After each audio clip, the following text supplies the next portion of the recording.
Come on, Sari. Let's settle this once and for all. Halika, one-on-one tayo. Magpapatol sa'yo. Alam nyo, huwag kayong magpapadala sa maamong mukha ng babae. Tingnan nyo to, malandito eh. Siya ang dahilan kung bakit ako nandito. Dahil nilandi niya yung fiancé ko, di ba? Ano nga ako?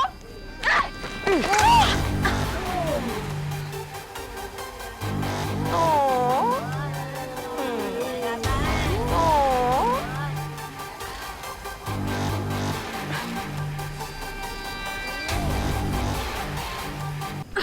Dirty.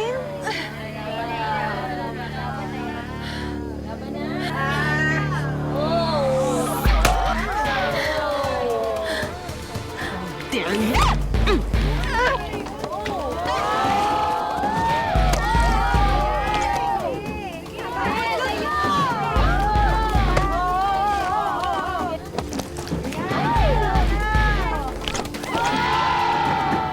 Dare you?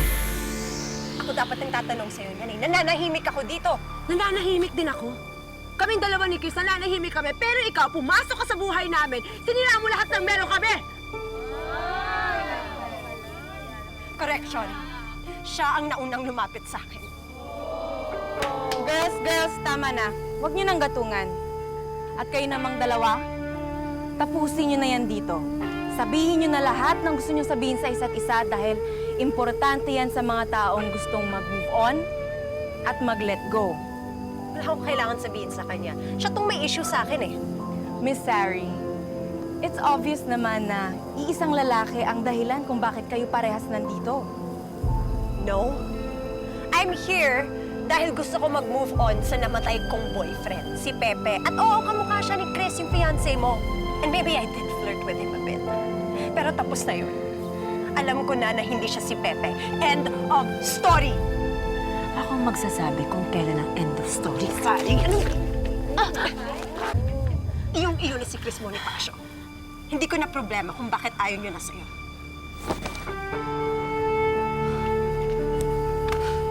Excuse me. O kamusta, Miss Clara? Gumana ba ang pakiramdam mo? Oo naman. Kita mo nga, oh. Umalis siya. Hindi niya ako kaya.